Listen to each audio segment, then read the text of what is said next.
इस पाठशाला पर। दोस्तों मेरा नाम हर्ष है, मैं आपको साइंस पढ़ाता हूँ, ठीक है। और साइंस में जो हमारा चैप्टर चल रहा था जीव जन्म कैसे करते हैं दोस्तों, उसका लास्ट सेशन कल हो चुका है। कहने का मतलब ये कि वो चैप्टर खत्म हो चुका है। और दोस्तों आज हमारा नया चैप्टर शुरू होने वाला है। उसी जोश के साथ, उसी हिम्मत के साथ हम नया चैप्टर पढ़ेंगे दोस्तों। उस चैप्टर का नाम है प्रकाश का परावर्तन और अपवर्तन, ठीक है। ये चैप्टर अच्छे को समझ में नहीं आता है दोस्तों। मैं इस चैप्टर को आपकी उंगलियों पर बैठवा दूंगा, उंगलियों पे, है ना। आपको इतनी शानदार ट्रिक्स बताऊंगा, इतने शानदार तरीके से आपको इस चैप्टर को समझाऊंगा, आप ये कहोगे कि क्या समझा है हमने, ठीक है। अब सबसे पहले दोस्तों बात करते हैं इस चैप्टर की। चैप्टर का नाम है दोस्तों प्रकाश का परावर्तन या फिर अपवर्तन, यानी प्रकाश के बारे में पढ़ेंगे। प्रकाश का परावर्तन कैसे होता है, अपवर्तन कैसे होता है, ठीक है।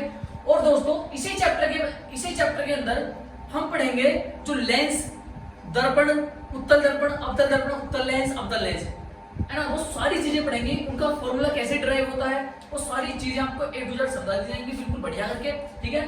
सबसे पहले चैप्टर का नाम है दोस्तों प्रकाश का परावर्तन और अपवर्तन या फिर light, the reflection of light and the refraction and reflection of light, refraction and reflection of light, ठीक है। चैप्टर का नाम है रिफ्रैक्शन और रिफ्लेक्शन, ठीक है, यानी कि परावर्तन और अपवर्तन। अब दोस्तों सबसे मेन बात आती है कि सर एक परावर्तन और अपवर्तन में फर्क क्या है ना। फर्क की छोड़ो, सबसे पहले आप डेफिनेशन देखो परावर्तन की। परावर्तन क्या होता है दोस्त, सबसे पहले प्रकाश देखते हैं प्रकाश क्या होता है, ठीक है। अब आपको पता होगा, आपने कभी ना कभी एक नियम पढ़ा होगा, ऊर्जा संरक्षण का नियम, ऊर्जा संरक्षण का नियम, law of conservation of energy. दोस्तों उस नियम के अनुसार ना तो जो ऊर्जा होती है ना तो उसका विनाश किया जा सकता है, ना ही उसको उत्पन्न किया जा सकता है, बस उसे एक फॉर्म से यानी कि एक रूप से दूसरे रूप में परिवर्तित किया जा सकता है। दोस्तों ये तो आपने पढ़ा होगा, जरूर पढ़ा होगा ना कि जो ऊर्जा होती है ना तो उसका निर्माण किया जा सकता है, ना ही उसे उसका विनाश किया जा सकता है, बस उसे एक रूप से दूसरे रूप में हम परिवर्तित कर सकते हैं। तो दोस्तों बिल्कुल उसी चीज पर आधारित सबसे पहले प्रकाश क्या होता है दोस्तों। प्रकाश एक ऊर्जा का रूप है, प्रकाश एक ऊर्जा का रूप है, प्रकाश एक ऊर्जा का रूप है जिसके कारण हम दोस्तों चीजों को देख पाते हैं, जो वस्तु होती है उनको देख पाते हैं। प्रकाश एक ऊर्जा का रूप है जिसके कारण वस्तुओं को देख पाते हैं, ठीक है। अब दोस्तों जो प्रकाश होता है ये आपने समझ लिया कि ये ऊर्जा का रूप है जिसके कारण वस्तुओं को देखने में मदद मिलती है, फिर सहायता मिलती है, ठीक है। ये बात क्लियर है आप लोगों की। ये लिखा है बिल्कुल ऊर्जा का वह रूप जिससे जो वस्तुओं को देखने में मदद करता है, यही मैंने आपको बताया। ये चीज क्लियर है क्या दोस्तों, बहुत शानदार, बहुत बढ़िया, ठीक है। अब दोस्तों मैंने इंग्लिश में लिख दिया the form of energy, sorry the form of energy, हाँ the form of energy which help to see object, है ना। The form of energy which help to see object, ये बात क्लियर है। अब दोस्तों बात करते हैं प्रकाश का परावर्तन, प्रकाश का परावर्तन, ठीक है, यानी कि इस वाली चीज की बात करते हैं दोस्तों, प्रकाश का परावर्तन, ये वाली चीज की, प्रकाश का परावर्तन, ठीक है। इस चीज में दोस्तों आपको देखना क्या है, परावर्तन अपवर्तन में आपको थोड़ा ज्यादा ध्यान से समझना पड़ेगा। क्यों, क्योंकि आप लोग इसमें कंफ्यूज हो सकते हो थोड़ा सा, ठीक है। सबसे पहले परावर्तन होता क्या है, जब आपतित किरण किसी चिकनी सतह से टकराकर उसी माध्यम में वापस चली जाती है, प्रकाश का परिवर्तन कहलाता है, ठीक है। ये कुछ समझ में नहीं आया सर, बिल्कुल यहाँ पर समझो प्रकाश का परावर्तन होता क्या है। दोस्तों ये है आपतित किरण, यह है दोस्तों आपतित किरण। एक मिनट दोस्तों, एक सेकंड मार्कर चेंज कर लेता हूं मैं, प्यारे साथियों। ये है दोस्तों आपतित किरण, ये है दोस्तों परावर्तित किरण, ठीक है। ये आपतित किरण है, ये परावर्तित किरण है, और ये है दोस्तों हमारा सतह है, ये सतह है, और ये दोस्तों हमारा अभिलंब है, अभिलंब, ठीक है। ये वो बिंदु है जहां पर ये तीनों चीजें मिल रही हैं। अब समझने की कोशिश करना दोस्तों, मैंने यहां पर ये लिखा है, जब आपतित किरण किसी चिकनी सतह से टकराकर, जब आपतित किरण किसी चिकनी सतह से टकराकर, जब आपतित किरण किसी चिकनी सतह से टकराकर उसी माध्यम में वापस चली जाती हैं, उसी माध्यम में वापस चली जाती हैं दोस्तों, क्या कहलाता है, प्रकाश का परावर्तन, ठीक है। परावर्तन कहलाता है प्रकाश का परावर्तन, बात क्लियर है। जब आपतित किरण यानी जो इंसिडेंट रे है, इसको बोलते हैं इंसिडेंट रे, इंसिडेंट रे, इसको बोलते हैं रिफ्लेक्टेड रे, इसको बोलते हैं दोस्तों सरफेस, इसको बोलते हैं नॉर्मल, ठीक है।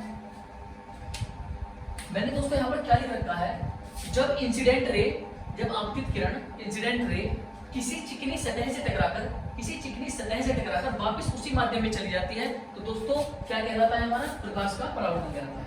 ठीक है, ये बात क्लियर है। कोई भी किरण नहीं, मतलब इंसिडेंट रे जब किसी सतह से टकराती है, यानी जो स्मूथ सरफेस से टकराती है दोस्तों, और टकराने के बाद उसी माध्यम में वापस चली जाती है, उसी मीडियम में वापस चली जाती है दोस्तों, उसको क्या बोलते हैं, प्रकाश का परावर्तन। बात क्लियर है, बहुत शानदार, बहुत बढ़िया। ठीक है, अब प्रकाश के परावर्तन के दोस्तों दो नियम होते हैं बहुत इंपॉर्टेंट से। पहला नियम आता है दोस्तों आपतित किरण, परावर्तित किरण, आपतित किरण, परावर्तित किरण और अविलंब एक ही तल पर होंगे। दोस्तों पहला नियम कहता है आपतित किरण, परावर्तित किरण और अविलंब, है ना दोस्तों, बिल्कुल देखो एक ही तल पर है, ये एक ही तल पर होंगे, ये एक ही तल पर होंगे। ये तल है, तल मतलब सरफेस। ठीक है, आपतित किरण, पहला नियम बता रहा हूं, प्रकाश के परावर्तन का पहला नियम, लॉ ऑफ रिफ्लेक्शन का फर्स्ट लॉ बता रहा हूं दोस्तों। आपतित किरण यानी कि इंसिडेंट रे, और दोस्तों रिफ्लेक्टेड रे मतलब कि हमारी जो परावर्तित किरण है, और दोस्तों जो हमारा नॉर्मल यानी कि परपेंडिकुलर, इसको बोल सकते हो आप, नॉर्मल बोल सकते हो। ये जो अविलंब है दोस्तों, तीनों 1 2 3 तीनों के तीनों एक ही सरफेस यानी कि सतह पर क्या होंगे, बिल्कुल एक ही तल पर होंगे, तीनों के तीनों। बात क्लियर है, पहला नियम क्लियर है, ये लिखा मैंने, आपतित किरण, परावर्तित किरण और अविलंब एक ही तल पर होंगे। सेकंड दोस्तों बात करते हैं आपतन कोण व परावर्तन कोण हमेशा बराबर होंगे। ठीक है, अब आपतन कोण, परावर्तन कोण होते कौन से हैं दोस्तों, आपतित किरण से बना हुआ कोण इसको बोलते हैं आपतन कोण। ये जो इंसिडेंट रे की तरफ यानी कि आपतित किरण की तरफ बनता है, इसको बोलते हैं आपतन कोण। ठीक है, और ये जो परावर्तित किरण की तरफ बनता है दोस्तों, इसको बोलते हैं परावर्तन कोण। परावर्तन किरण की तरफ जो बनता है उसको बोलते हैं दोस्तों परावर्तन कोण। बताना सेकंड नियम में ये है, सेकंड नियम ये कहता है कि ये जो एंगल ऑफ इंसिडेंट है, यानी कि जो एंगल आई है, मैंने इस एंगल को आई का नाम दे दिया क्योंकि इंसिडेंट एंगल है, इस एंगल को मैंने आर का नाम दे दिया, क्यों, क्योंकि ये हमारा रिफ्लेक्टेड एंगल है। ठीक है, अब दोस्तों सेकंड नियम ये कहता है कि एंगल आई बराबर होगा एंगल आर के। ठीक है, एंगल आई बराबर होगा एंगल आर के, यही मैंने लिखा है, एंगल आई बराबर होगा एंगल आर के, यानी कि जो आपतित किरण है और आपतित किरण बराबर होगी दोस्तों किसके, परावर्तित किरण के। Incident ray equals to reflected ray. बात क्लियर है, ठीक है। अब दोस्तों बात करते हैं समतल दर्पण और उसके थोड़े से उपयोग।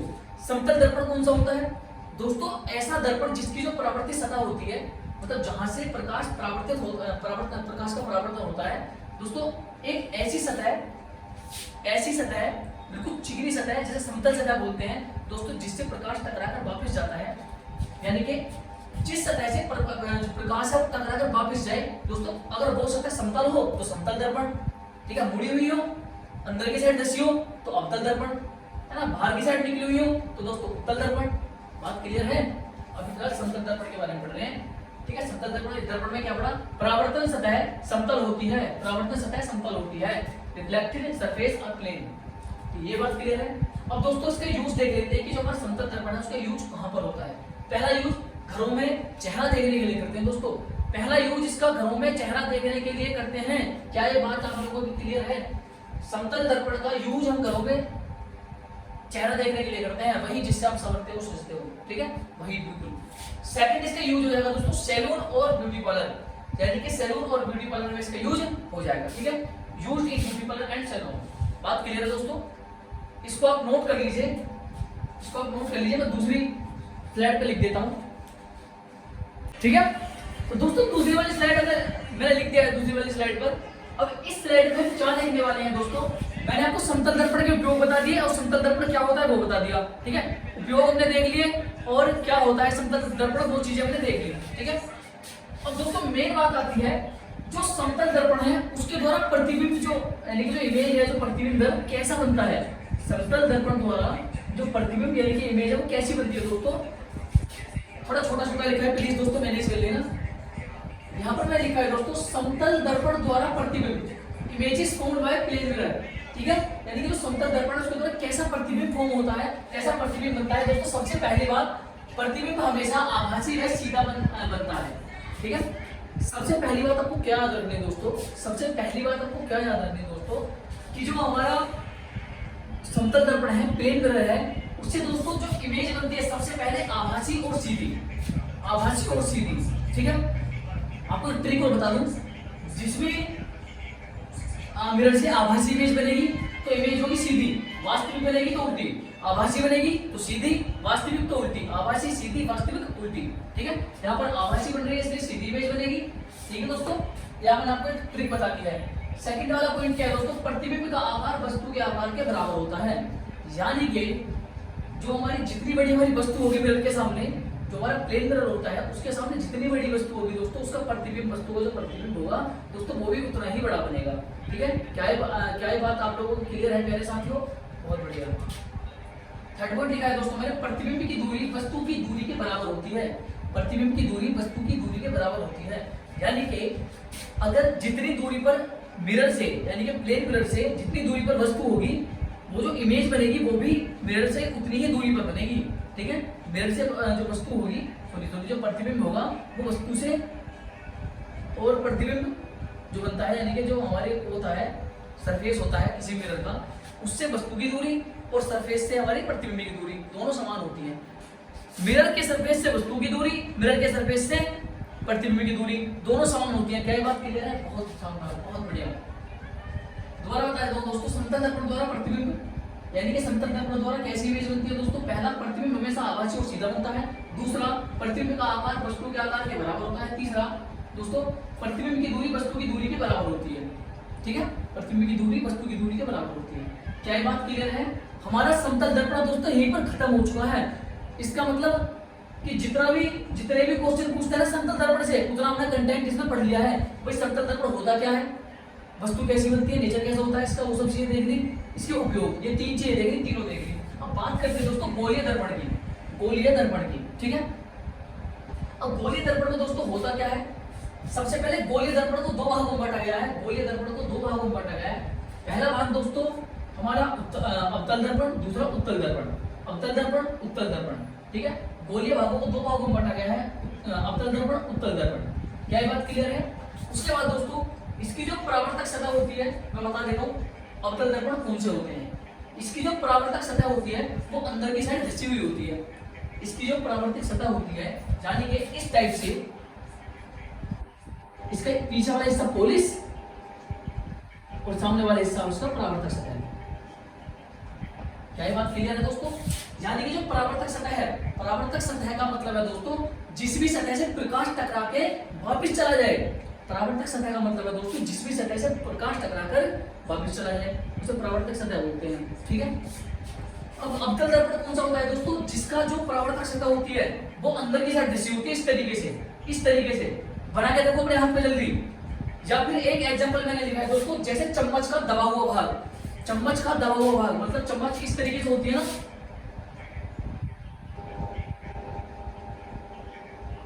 तो चम्मच का जो दबा हुआ भाग है दोस्तों इसको बोलते हैं अवतल।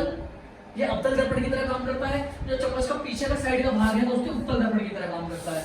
ठीक है, अवतल दर्पण समझ में आया दोस्तों? इसकी परावर्तक सतह अंदर की साइड धसी होती है, चम्मच का दबा हुआ भाग इसका एक उदाहरण हो जाता है। उत्तल दर्पण की बात करें, उत्तल दर्पण क्या होता है दोस्तों? इसकी परावर्तक सतह उठी हुई होती है। ठीक है, इसकी परावर्तक सतह कैसी होगी दोस्तों? इस तरीके से उठी हुई होगी, मतलब इसका धसा हुआ भाग पर होगा पेन, और परावर्तक सतह दोस्तों ये जो है उठी हुई होती है इस तरीके से। ठीक है, चाहे बात क्लियर है साथियों? जो अवतल दर्पण है उसकी परावर्तक सतह अंदर की साइड धसी हुई होगी, उत्तल दर्पण की परावर्तक सतह बाहर की साइड निकली होगी, जैसे चम्मच का उठा हुआ भाग। बात क्लियर है? बहुत शानदार, बहुत बढ़िया। अब ये अगर आप लोगों की बात क्लियर होगी हो तो मैं इसको थोड़ा सा कर दूं, आप इसको स्क्रीनशॉट ले लीजिए जल्दी। स्क्रीनशॉट ले लिया, स्क्रीन खोल कर ले लेना। ठीक है, अब बात करते हैं दोस्तों गोलीय दर्पण के भाग, मतलब गोलीय दर्पण के कौन कौन से भाग होते हैं। मैं आपको बता देता हूं दोबारा से दोस्तों, एक सेकंड। गोलीय दर्पण के भाग कौन से होते हैं आप इसको नोट कर लीजिए, मैं यहां तक सिर्फ कर रहा हूं।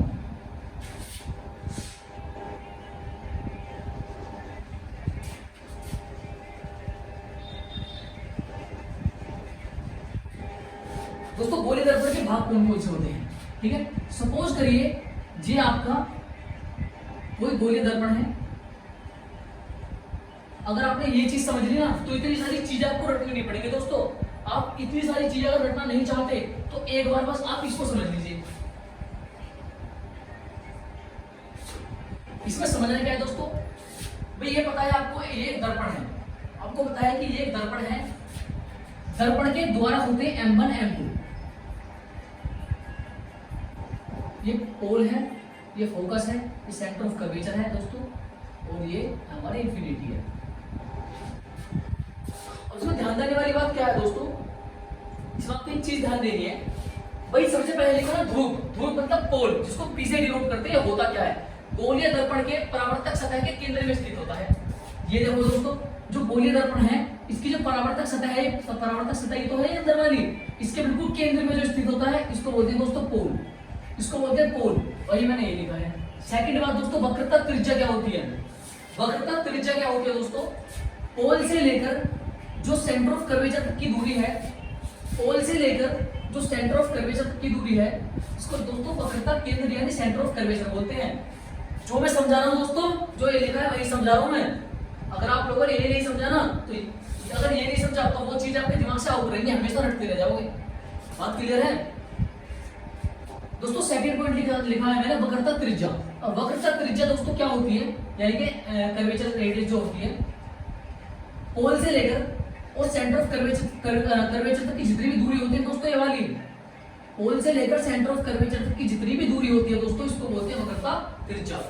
सी से लेकर और पी तक, सी से लेकर और पी तक जितनी भी दूरी होती है दोस्तों, दोबारा सुन लीजिए, इस सी से लेकर पी तक जितनी भी दूरी होती है दोस्तों, उसको बोलते हैं वक्रता त्रिज्या, कर्वेचर रेडियस। बात क्लियर है? बहुत शानदार। अब दोस्तों द्वारक क्या होता है? द्वारक यानी अपर्चर क्या होता है दोस्तों? सर ये द्वारक क्या होता है, अपर्चर क्या होता है? द्वारक को इंग्लिश में अपर्चर बोलते हैं, ठीक है। ये जो आप M1 M2 देख रहे हो दोस्तों, ये जो M1 M2 है, M1 M2 इनको बोलते हैं द्वारक। द्वारक मतलब जो हमारा दर्पण है, उस दर्पण की परावर्तक सतह कितनी बड़ी है। देखो दोस्तों, ये जो सतह है इसकी यहाँ से लेकर यहाँ तक है, जो सतह है इसकी यहाँ से लेकर यहाँ तक है, इसका मतलब यहाँ से और यहाँ तक ये इसका द्वारक हो गया, ये इसका द्वारक है, द्वारक। बात क्लियर है साथियों? बहुत शानदार। अब इसके आपको द्वारक क्या दिख रहे हैं? M1 लेके यहाँ M2 तक, M1 से M2 तक, M1 से M2 तक इसका द्वारक है। हम कह सकते हैं, मैंने लिखा है इसमें गोलीय दर्पण के परावर्तन सतह का व्यास, गोलीय दर्पण के परावर्तक सतह का व्यास। इसका मतलब जितनी भी ये जो हमारी परावर्तक सतह है, जितनी हमारी परावर्तक सतह है दोस्तों, इसका जो व्यास होता है इसको क्या बोलते हैं दोस्तों? अपर्चर बोलते हैं। क्या ये बात क्लियर है साथियों? बहुत शानदार। मुख्य फोकस क्या होता है सर? फिर मुख्य फोकस दोस्तों वो चीज होती है जो सेंटर ऑफ कर्वेचर के और पोल के बिल्कुल बीच में स्थित होता है। सेंटर ऑफ कर्वेचर और पोल के बिल्कुल जो बीच में स्थित होता है दोस्तों, उसको क्या बोलते हैं? मुख्य फोकस बोलते हैं, ठीक है। अगर ये दूरी हमारी 10 सेंटीमीटर है दोस्तों, यहाँ से लेकर यहाँ तक 10 सेंटीमीटर है, तो दोस्तों ये यहाँ से यहाँ तक भी 10 सेंटीमीटर होगी। कहने का मतलब, समझाने का मतलब दोस्तों इतना सा है कि ये दूरी और ये दूरी, ये दोनों दूरी समान होती है, यानी कि यहाँ से यहाँ तक और यहाँ से यहाँ तक दूरी समान होती है, जब तो ये केंद्र में बैठेगा है। फिर ये बात क्लियर है दोस्तों? ध्रुव तथा वक्रता केंद्र के बीच स्थित होता है। ध्रुव तथा वक्रता केंद्र के बिल्कुल मध्य में यानी बीच में स्थित होता है, present between pole and centre of curvature. बात क्लियर? बहुत बढ़िया। अब फोकस दूरी क्या होता है सर? फोकस दूरी को बता दीजिए। पोल से लेकर और इस फोकस बिंदु तक, पोल से फोकस बिंदु तक, इस पोल से लेकर फोकस बिंदु तक जितनी भी दूरी है दोस्तों, इसको फोकस दूरी बोलते हैं, ठीक है। एक चीज और मैं आपको बता दूं, यहां पर नोट लिख देता हूं, सभी दूरियों का मापन